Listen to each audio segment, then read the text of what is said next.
Oh God. Because Well, okay, for people who just talk about the polygraph. Just when we. Oh, sure. Okay, yeah. So I got to take a polygraph at the beginning of August of this year. The folks at Gaia had me come over to do some interviews with Emery Smith, which I think have gone very well. They're airing those now. And they finally got me a polygraph exam, which I had been itching to get for years. And we've been trying to get someone to give me one for years. Couldn't get anybody to give me one. In fact, in asking different polygraph givers to give me a test, the answer was no, because I might be telling the truth. And that might therefore harm their reputation as a polygraph giver, because people would think, well, how did you verify that guy who obviously is full of shit? And they're like, well, he passed the polygraph test.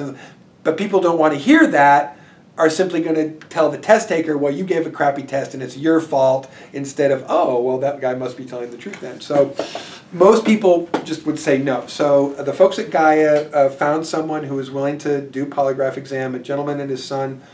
Thomas Hoff is a 23-year veteran of the Los Angeles Police Department, was a detective, has administered over 20,000 polygraph exams, is the assistant director of the Colorado Polygraph Givers Association. I could not have asked for a more credentialed polygraph administrator to give me the exam, so I was really thrilled to get that. Now, for people who don't understand a polygraph, let me be really super quick about this. You have 4 different autonomic sensors that are being read out on a machine. And it's blood pressure, heart rate, breathing. There's a capillary dilation that happens on your skin receptors, and a electrical conductivity sensor that changes based on whether you're telling the truth or you're telling a lie. Now, this isn't a guilt-based machine, right? It doesn't test whether you feel guilty about something. It is testing for autonomic responses that your conscious brain has no ability to control on what happens when you tell the truth or when you tell a lie. And it turns out that these 4 things that they test for when people tell a lie, and it could be, again, something that has no attachment to guilt. I could say, I ate an elephant sandwich for breakfast this morning, which is a lie. And the autonomic responses would still come up and tell you that I was telling a lie. They give a test question while you're doing the polygraph exam, which is a question you're supposed to tell a lie to. So you're supposed to deliberately lie. And the question was, have you ever said something in anger that you regretted?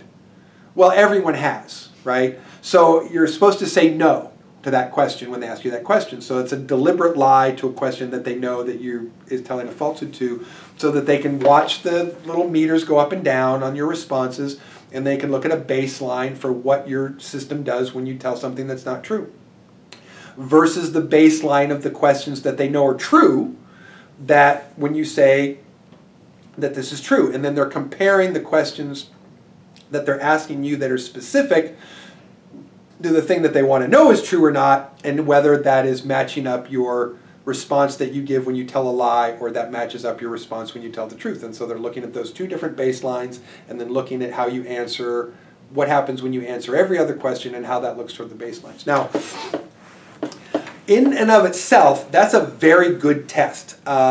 Its effectiveness is in the high 90 percentiles. So it's about 97 or 98% accurate, 97 or 98% of the time, turns out. Now, that being the case, there are still states, countries, courts that won't allow polygraphs as admissible evidence, and that's probably because some really rich guy of a guy who is a criminal and a liar got a lawyer to fight a case so that his polygraph was not admissible in court so he could get away with something. Whereas if we really lived in a society that wanted to see justice, polygraphs would be the standard, right? Now, let's get into this really quick, because there are some people who think, based on a couple of things that they've read on the internet, that there are countermeasures that you can employ when you're given a polygraph exam. The most famous one is putting a tack in your shoe, right? So then when someone asks you a question, you push down on your foot, and the tack goes into your foot, and then it sets off these responses that are designed to fool the test. Now, when I asked Mr. Hoff and his son about this, I said, well, how do the countermeasures actually work? And he said, they don't. He said, all the countermeasures will do is make a test inconclusive. He said, you can't pass a test with countermeasures. you can't be a liar and look like you're telling the truth by employing countermeasures. All you can get is an inconclusive to the test. Now, what's important about that is there are also ways to detect that. So in the particular test that I took and the machine that I was hooked up to, there were foot pads underneath my feet. I was sitting on a sensor pad underneath my butt, and I had 2 sensor pads under each hand. So if I clenched, if I moved, if I breathed funny, if I pushed my foot down with a tack in my shoe, anything that I would have attempted as a countermeasure would have been registered by those sensor pads. So not only did I pass the polygraph by telling the truth, I also demonstrated to show that I was employing no countermeasures. But I also want to be very clear, the countermeasures don't work. All they can do is maybe get you an inconclusive to the test. So what were the questions? Simple questions. So they don't really want to get to too many things that are necessarily too detail-oriented. They kind of wanted to add some general questions. So the general questions were, have I ever been to a planet other than Earth? So I said yes. Have I ever killed an alien, an extraterrestrial? Yes. You know, am I a Marine, United States Marine Corps Special Section? Yes.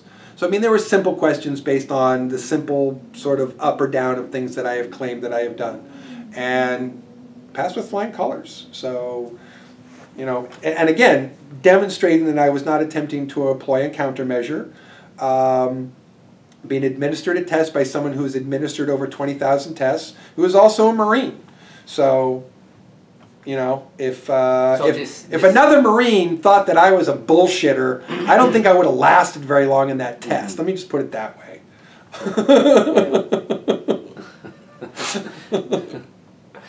Yeah, that's pretty interesting story. By the way, remember what I said when you first entered? I said he's either a liar or is. I think your story is amazing. I'm either the greatest bullshitter in the world or I'm the most interesting man in the world. Take your pick. Yeah. I think I'll take the second one. Yeah. So Randy, I don't want to, you know, have you too long. I know you have still a conference to do on Sunday, I think. I'm talking on Sunday. Yep, going to do a lecture on hoax alien invasion. And I just grab you right now because I know that tomorrow there will be a lot of people around you asking for you. So pretty much what happened, I've been wanting to get a T-shirt when I go to conferences that says, I just have one question, because that's what everybody comes up to me and says, I just have one question. I just have one question.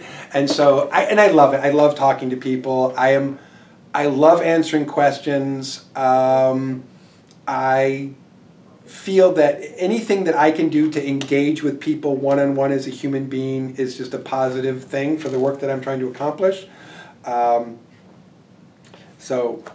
Okay. Yeah, I do. I will get asked a lot of questions tomorrow, and I will be busy. Yes. So Randy, it was such a pleasure having you. Thank you so much. Thank you so much. It was my pleasure. Thank you. Wow. Yeah.